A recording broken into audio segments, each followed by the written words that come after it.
Good evening. This is the smoking section, standing up for people who smoke and for the plant of tobacco and its long history. David, how are you tonight? Thank you for coming. Good, Steve. It's been a while since I've been on. Right, we were talking about you coming on every month, but that doesn't seem to have transpired. Well, here I am tonight, and we have a few things to talk about. We do. Yes. Do you have some things to talk about? Well, I watched the interview that Emily did with Dimitri. Yes. You've seen it, I suppose. I did. I liked it for the most part.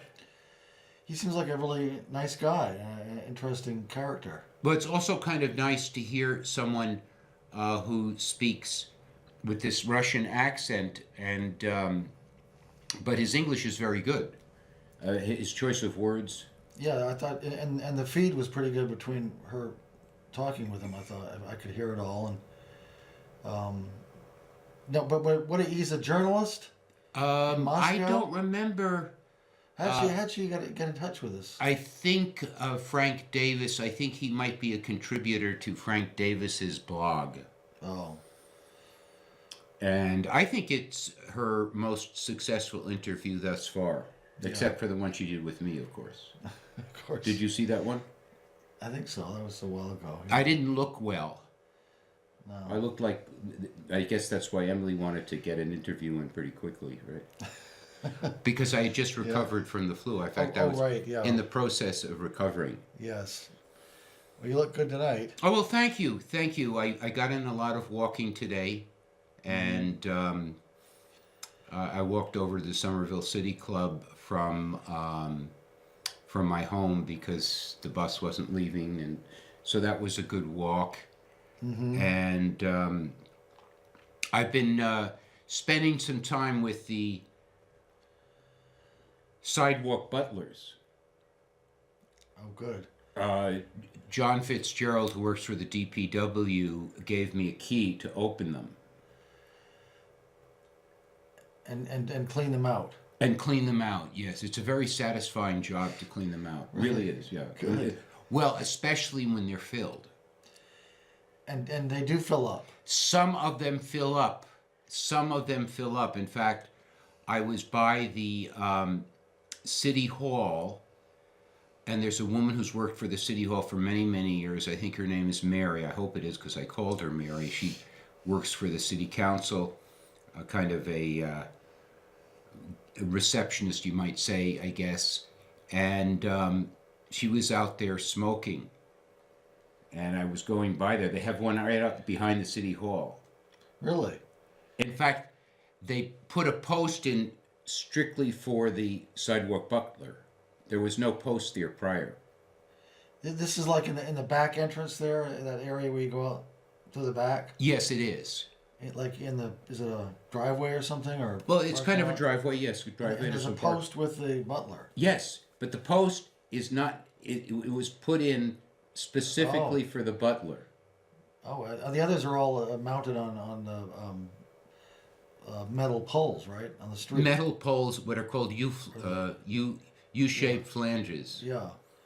Is this made of wood or metal, this post? Metal. It's a flange pole, but it's mounted into a kind of a cement block that was put there. And Mary was using it, and I said, "How are you like it?" And she said, "Well, she didn't like it that much because it wasn't. It was over full. It's completely filled up." Well, that means people are using it from City Hall. Huh? Well, yes, yeah. Is that where they go out to smoke in the back there? That's correct. Yes. Well, that's good. It is good. So I was able to empty it for her. Oh, good. The one problem is that because, for whatever reason, some of the locks are frozen solid. You can't open them even with the key. And I think that's perhaps because they haven't been well maintained, etc., etc. But anyway, I've been enjoying them, and I ran into a Cambridge restaurateur named Joe McCabe, who owns Phoenix Landing, and he said he wanted one for outside the Phoenix. That's on Mass Avenue, right? It's just about 4 doors down from here. Oh, good. So yeah, because I think when we did that tour with the city, that you were concerned that maybe people hadn't been using them. Well, yes, I they was. weren't I was concerned about that, and I'm happily surprised. It all depends on location. If they're in the right location, people will use them.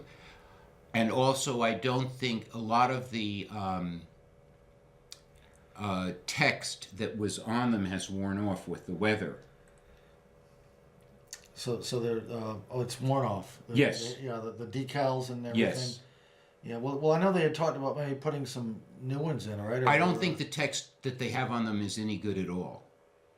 I think what you need is text that just says BUTTS in very bold letters. You don't need to know that they're sidewalk butlers. You don't need any other. But I think people will use them. I think, well, Amanda Wild once pointed out that when you're a smoker, you kind of feel ill at ease if you don't have an ashtray. And these things, I think, will make smokers feel more at ease, and people will use them. And I hope it will encourage people to smoke. Or at least not to litter. Well, not to litter and to smoke. Yeah. And to feel that they have a place in our society. And so I don't know. I'm working on them. I'm even thinking about getting a bolt clipper to get through some of those locks. Of course, I don't even know why they're locked. Really, what's the point of locking them?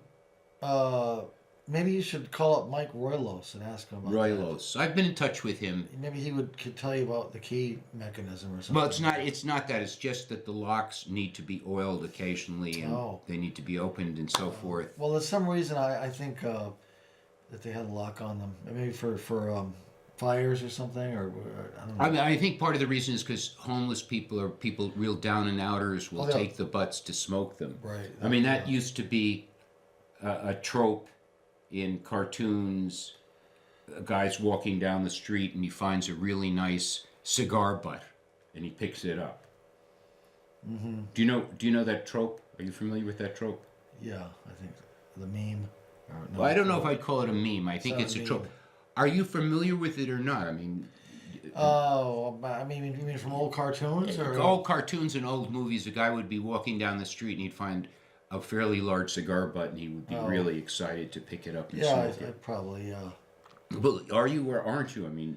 Not. It doesn't come to mind. Then I think the answer is no. No. I mean, it might have preceded your age a little bit, but growing up in New York... and watching a lot of old movies and that sort of thing, it was kind of, as I say, it was a trope. Mm-hmm. That's a popular word nowadays. Trope and meme are very popular. How do you define a trope? A trope, it's kind of a, let's see, how would you define a trope? I don't know. Let me just think for a second. Like a metaphor, sort of? No, not a metaphor. No. A trope, let's see.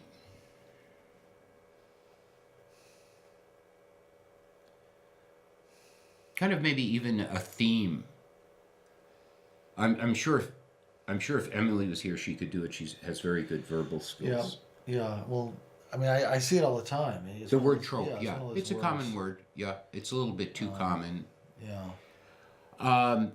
There is this organization at Northeastern University, used to be called the Tobacco Litigation Project. Mm-hmm. And a man named Richard Daynard ran it, and their whole raison d'etre was to sue the tobacco companies and stop people from smoking. And Richard Daynard, I think he made like about $100 million from it personally. Tobacco Litigation Project, you said? That was the name of it. Oh. And I like this term that I hear you all using a lot. It's tobacco control. Well, that's the word. Yes, right. This is the right term, isn't it? Well, I don't know if it is the right term. It's what the anti-smoking. That may be more of a European term. No, I don't think so. And the anti-smoking forces decided to call themselves tobacco control. That's what they call themselves. Yes. I thought that's what the pro-smoking movement just lumped everybody in. No.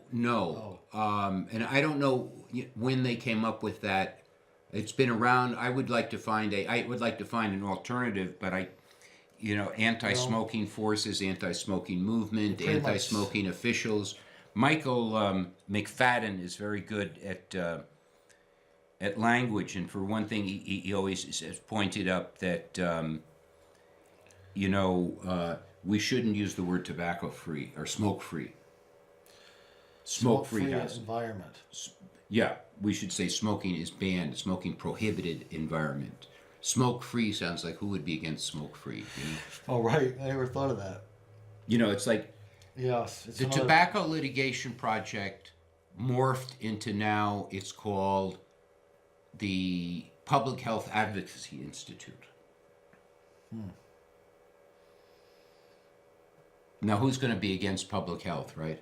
Right, yeah. Of course, if you look at the history of public health, it's filled with abuses like the Tuskegee experimentation and eugenics. Eugenics, yeah.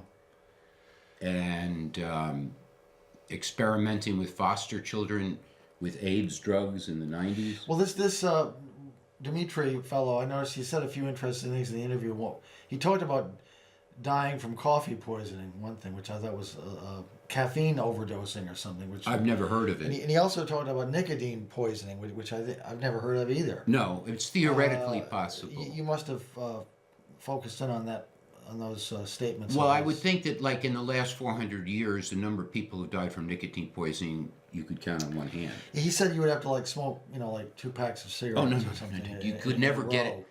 I've heard tobacco experts say that it's impossible to die from nicotine poisoning from smoking. If you took liquid nicotine and drank it, and there is liquid nicotine now because of electronic cigarettes. You mean like refills or yeah, that's right. Oh, I didn't know that you can buy it. You can buy liquid nicotine, I think. Oh, really? And that, despite all of the scare mongering by a lot of people in the anti-vaping movement, I think if there has been I think there may have been one documented case where a child got hold of some and did die, maybe, but I'm not sure that that's correct. But when we were kids, we were told that nicotine is a poison. Were you ever told that? No, I the word tar, I remember it seemed to have a worse connotation. Well, it may, but the idea of nicotine being a poison is kind of contradictory to the principles of toxicology, because in toxicology anything can be a poison. It all depends on dose. Anything, right? Like water. Water. Yeah. People have died from drinking too much water. So the whole term is sort of meaningless, really. Well, it is, but the one thing that's is really the amount of nicotine you would have to take to die would be really an incredible amount, and you could never get it from smoking. Well, it just seemed like that came up in this interview about something about, or maybe his point was that they're trying to turn the vaping community into an anti-smoking community. Is that what he was getting at? Well, I don't know. I can't remember the interview all that one. The only thing that I disagreed with him was that he seemed a little bit overly sanguine about the eventual fading away of the anti-smoking movement. Well, he also made an interesting comment about life insurance, something to do with the premiums are like 30% lower or something if you're a non-smoker. Yes, right. Is that correct? Well, yeah. Well, it depends. I don't know. He was talking about in Russia and stuff like that. But for example, to get medical insurance, like through the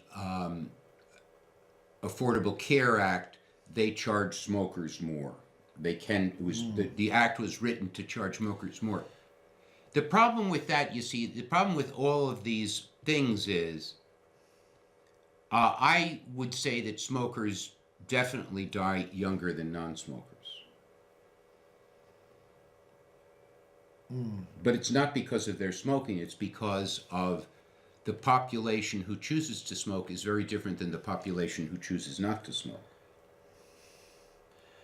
More mental troubles or More risk takers, people, for example, alcoholics tend to smoke a lot more, so that means what we call that in epidemiology is that smoking can be a marker. Like, it's like people who drive red cars probably get into accidents more than people who drive white cars or brown cars. The kind of person, it's not because red cars in and of themselves are more dangerous, but at least we postulate that the kind of person who drives a red car is going to probably be a little bit more of a daredevil, let's say. Daredevils are more likely to buy red cars than nondescript cars. Well, certainly that's the great taboo that has to be talked about, is this idea that smokers definitely are harming themselves to a great degree by doing it, because that's the first thing anybody will look at you. They just shake their head and say, "Well, don't you know? Don't you understand?" Right. Yeah. It's hard to counter that, isn't it? Well, it's hard, but that's what makes it interesting. And you certainly never. You never worry about your health, do you? When I smoke? Is it a subliminal thought even in your mind that you're not helping yourself, or are you way beyond that? I'm way beyond that. I don't think I'm beyond it yet. No, well, David, listen.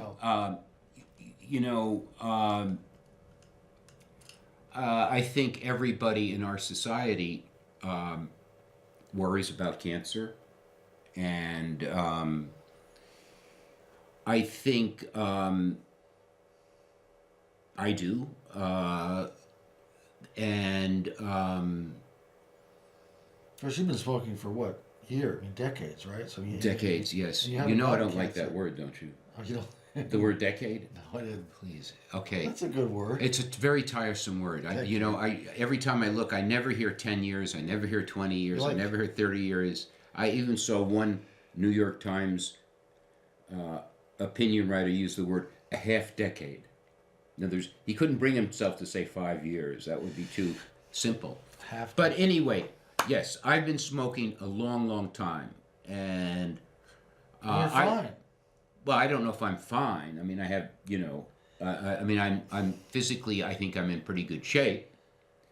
Have I upped the risks of certain illnesses? It's possible. I wouldn't say necessarily. I wouldn't say that I have absolutely no thought in that direction. But one thing that I can say is that I think, given the benefits that I've got from smoking, the pleasure I've gotten from smoking,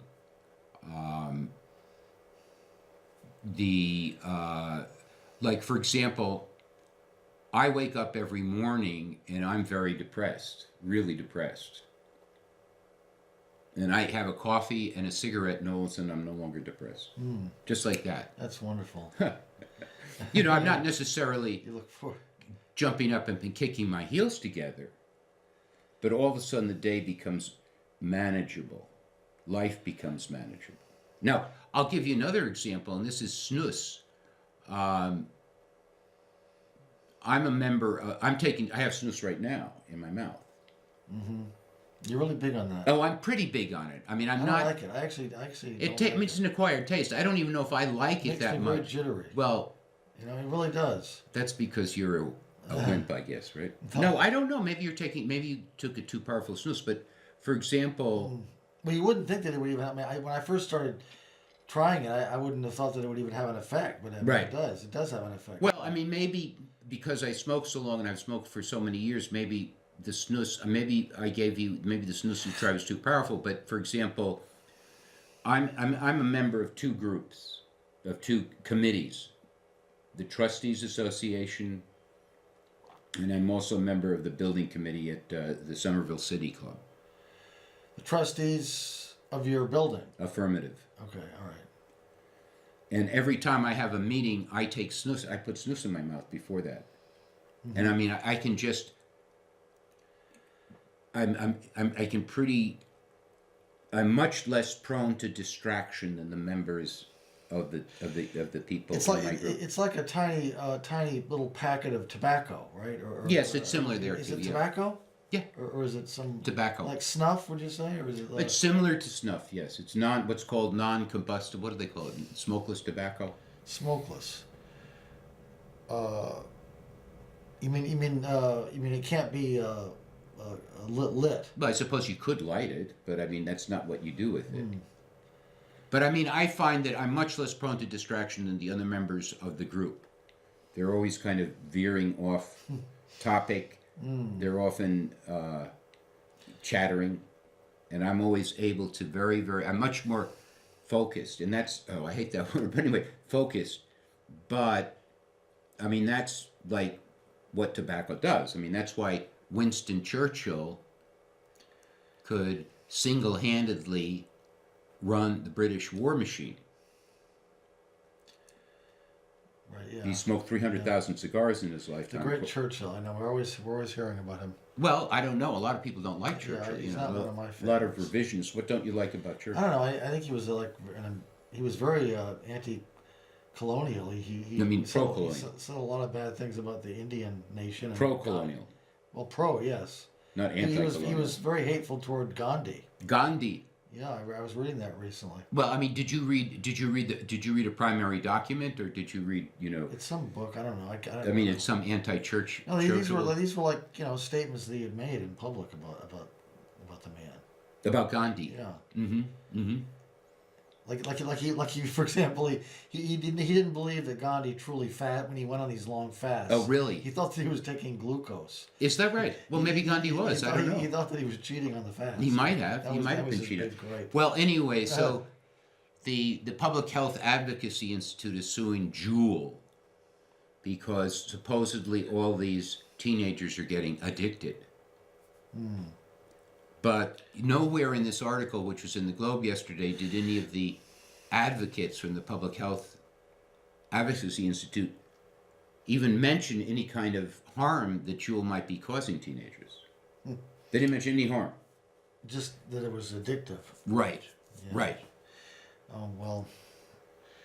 You can't trust what you read. I mean, these people, these experts, they don't always know. And even the term addiction is a very difficult term to define. I mean, I've read op-eds that sugar is more addictive than cocaine, that fatty food is addictive. We all know the internet is addictive. Coffee. I mean, I heard one girl say that, well, chamomile tea is addictive. Yeah, it's not a good. I don't even like the word. You probably don't like the word either, do you? Well, I mean, I think addictive. It sort of implies that you can't stop it or something. Right. But of course, half the people or half the baby boomers in Cambridge, or half the baby boomers period, have quit smoking. And I would say, I don't know, of baby boomers, probably at one point 50% of them smoked. I mean, when I was in college, let's say, and of that 50%, at least 50% of that have quit smoking without any treatment whatsoever. So this idea of addiction, I would say probably a better thing to say, yes, tobacco is mildly addicting. More like coffee or tea is than cocaine or heroin or alcohol. Yeah, right. I mean, that's another thing he has said in that interview was that these patches and gums have not been proven to be very effective. There's no question about that. That's pretty established, huh? Yeah, it's pretty established. Yeah. I didn't know that. I mean, I think there are many people in. This is not this. I don't think this is really in dispute. That the success rate for people who use patches and that sort of stuff is very high. And yet, so many people have kicked the habit, haven't they? Or they've gotten off it, like you say. So obviously, and they did it, and the worst that they felt was like a few days of difficulty concentrating. You know, none of them were writhing on the floor or getting the shakes. Yeah. David, you know, we're almost finished with our program tonight. Well, that went by pretty quickly. It went by Yes. quickly, yes. Well, Good. thank you for watching. We'll be on next week, God willing, Good night. Wednesday, 7 p.m.